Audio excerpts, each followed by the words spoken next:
What? Yeah. Wide right now, so they're set.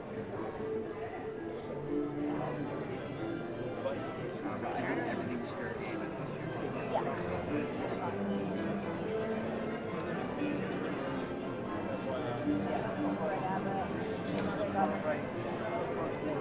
Yeah, I saw her.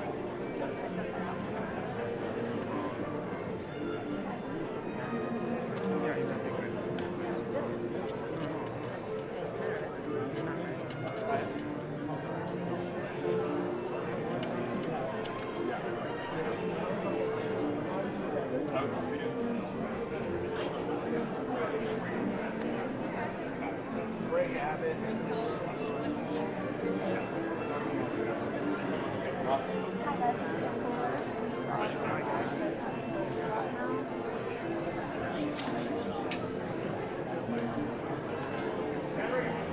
I'm printing a 2-minute warning. I will let you guys know. Should have come. Yes. Abbott, prawn, DeWine.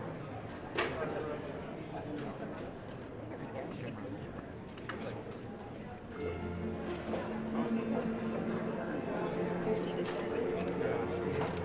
In the second row, third in. And Kim Reynolds is next to him.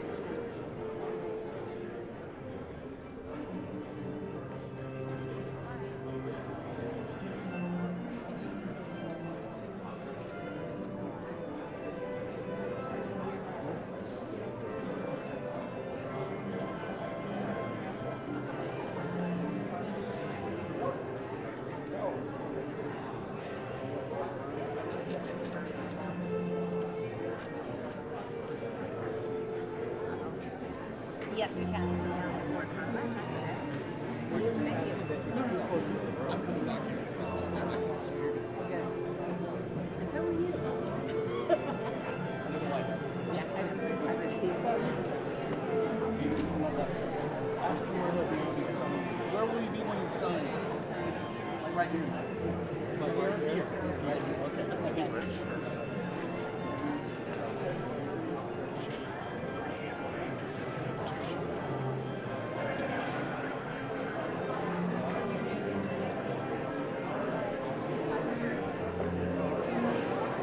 Are you doing surrounding? Yeah. She's over there. She was already in here when we got in. It was just kind of weird. She was right over there.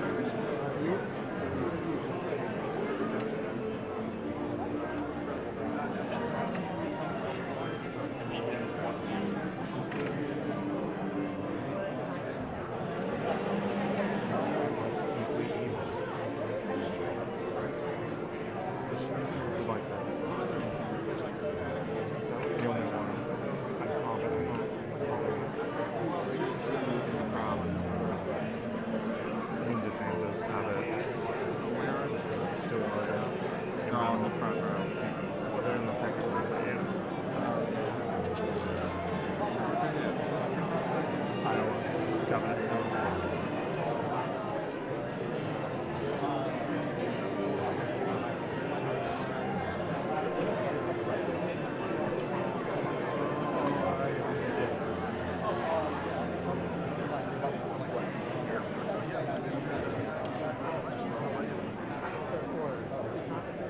2 minutes, Ollie.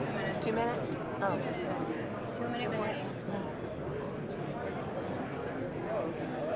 He got some of the words.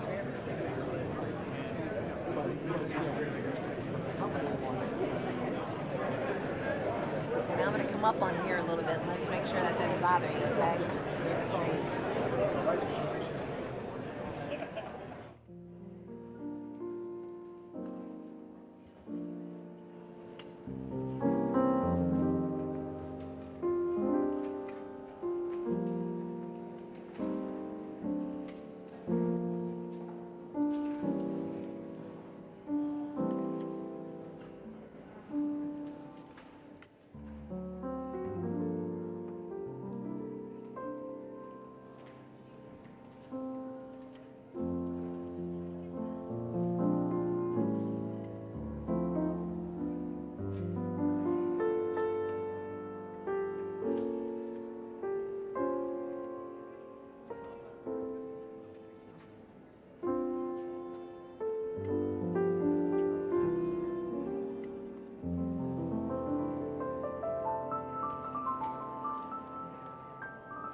Ladies and gentlemen, the President of the United States.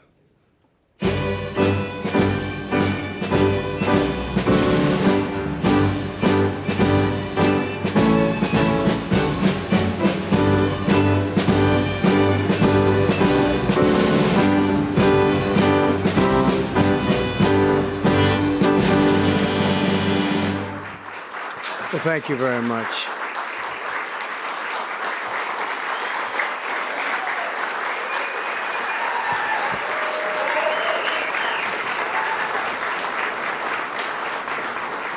Thank you very much, everyone.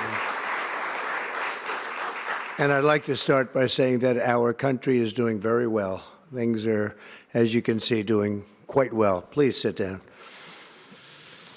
Before we begin, I just want to announce that I signed a proclamation a few moments ago honoring the 250th anniversary of Patrick Henry's famous speech to the Second Virginia Convention, in which he declared very well-known, very famous words, "Give me liberty or give me death." Has anyone heard the phrase? I think most of you have.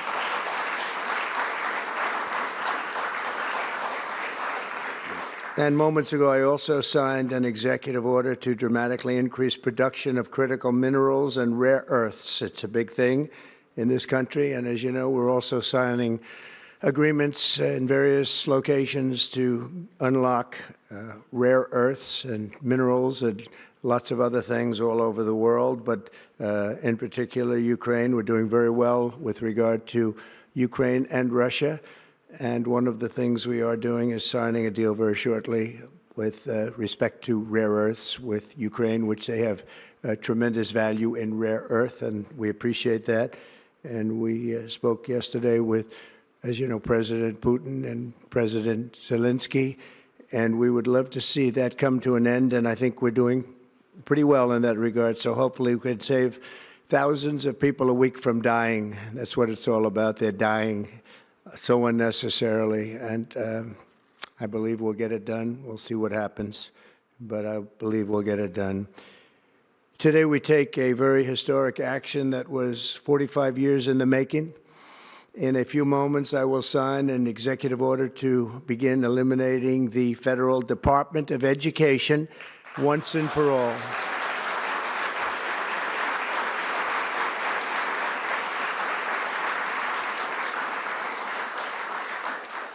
And it sounds strange, doesn't it? Department of Education, we're going to eliminate it, and everybody knows it's right.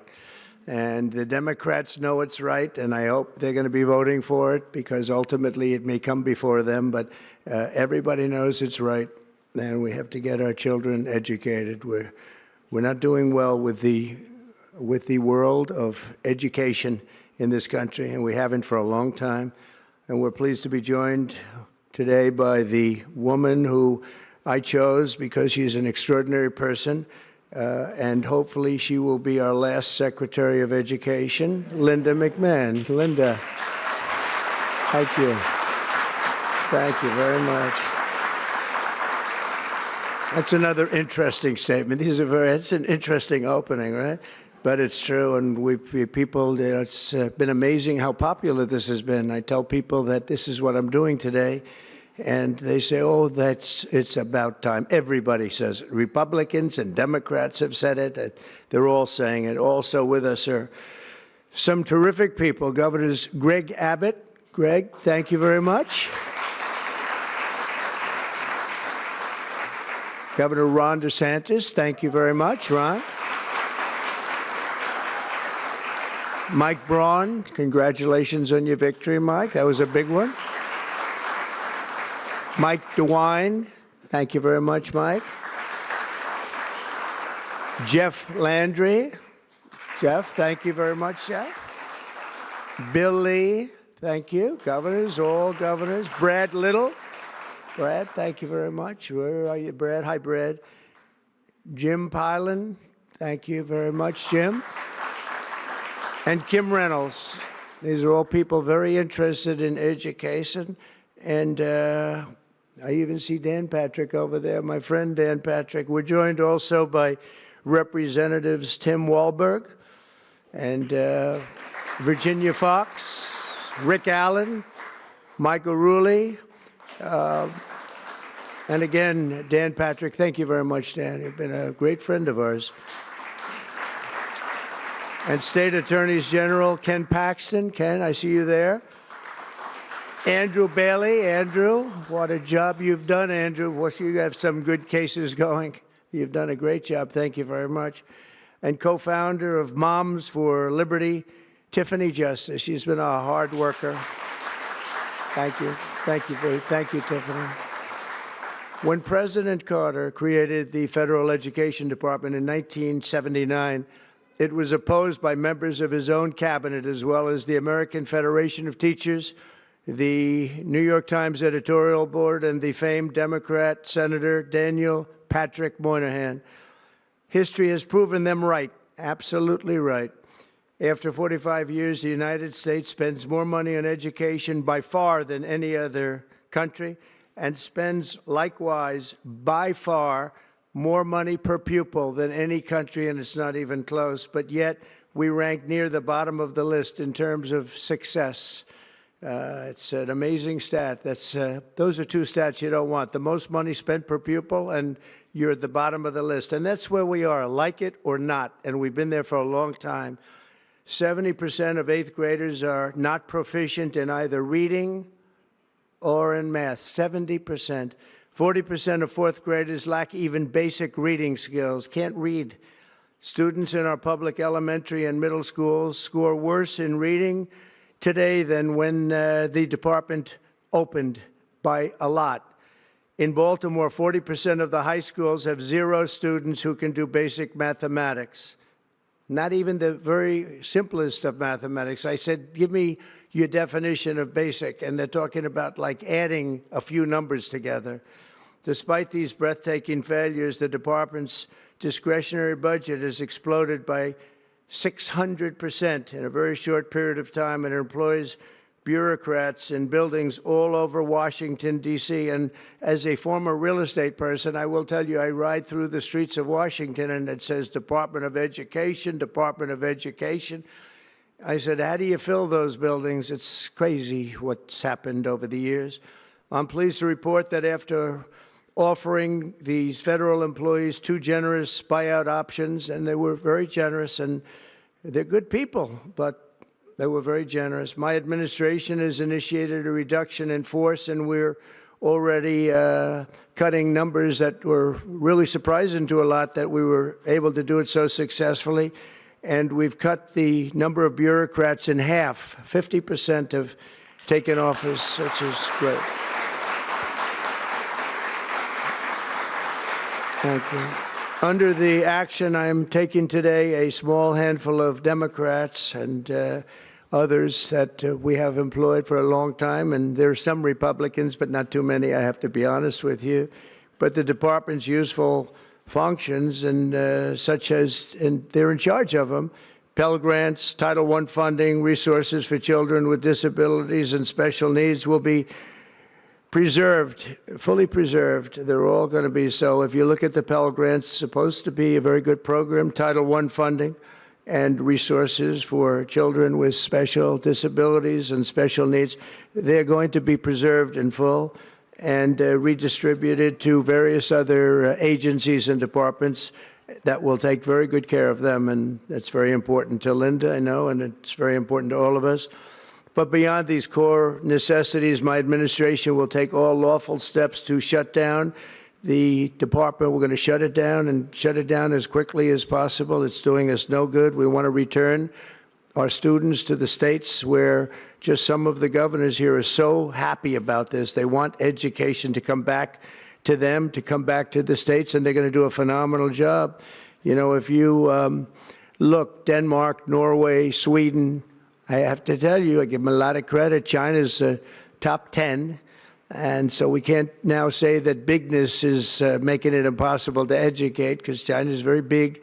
But you have countries that do a very good job in education. And I really believe, like some of the governors here today, from states that run very, very well, including a big state like Texas, but states that run very well are going to have education that will be as good as Norway, Denmark, Sweden, and those top Finland, those top countries that do so well with education. I think they'll do every bit as well.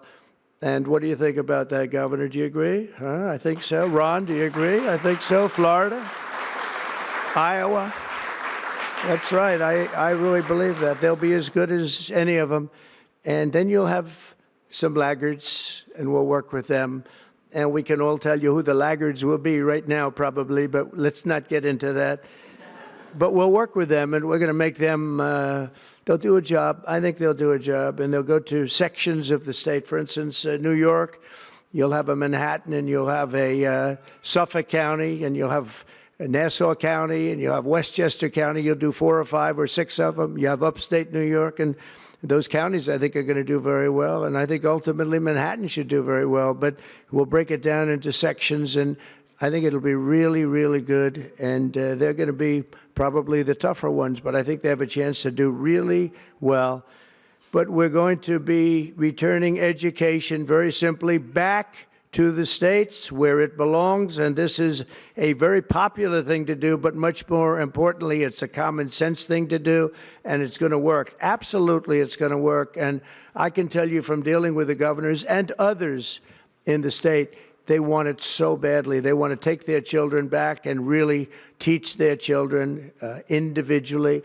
Probably the cost will be half, and the education will be maybe many, many times better. So we look forward to this. I want to just make one little personal statement. Teachers, to me, are among the most important people in this country, and we're going to take care of our teachers. And I don't care if they're in the union or not in the union. That doesn't matter.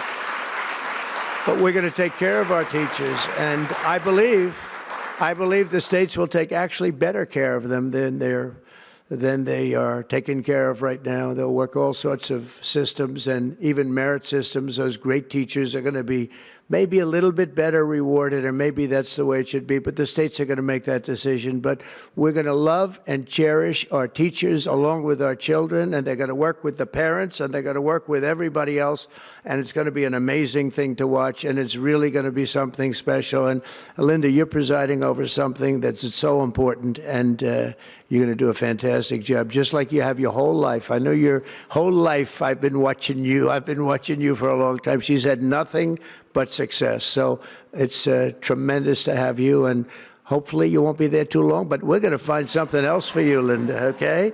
So this will conclude what we are talking about with respect to our most cherished group of people, and that's our children. We want to have our children well educated.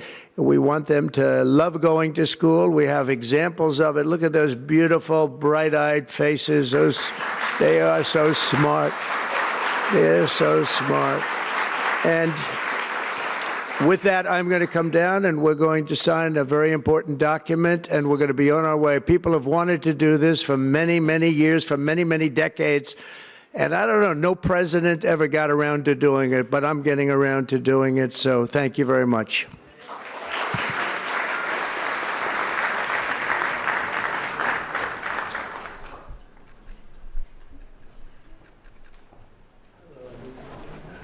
Good-looking people here.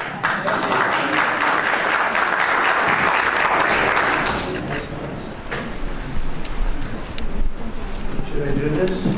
Do it? Yeah.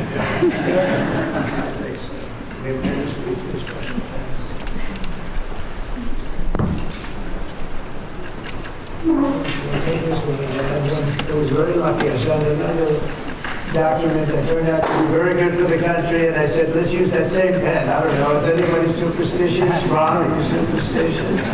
Let's use that same pen.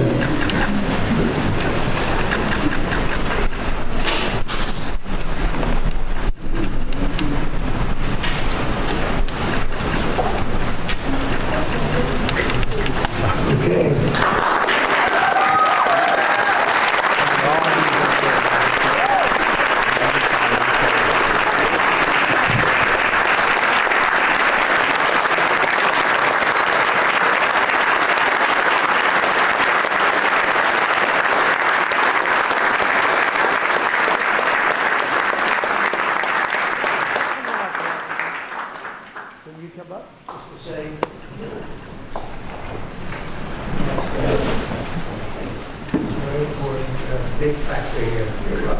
Good luck, President.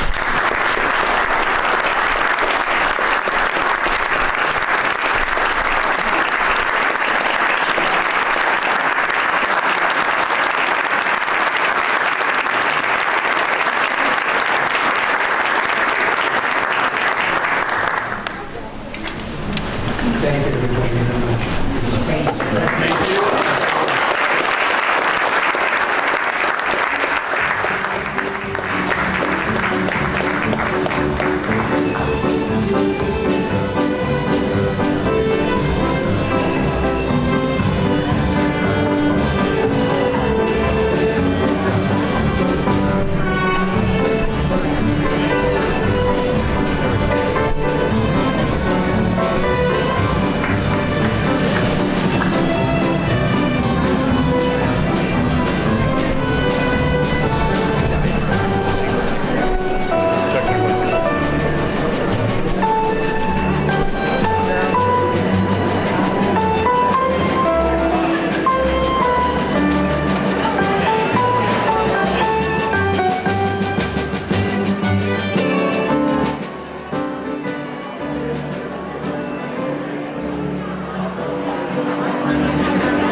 I was worried all day. I was like, if this slides, I'm gonna It's fine. Whatever. I can stand this way. setting. What?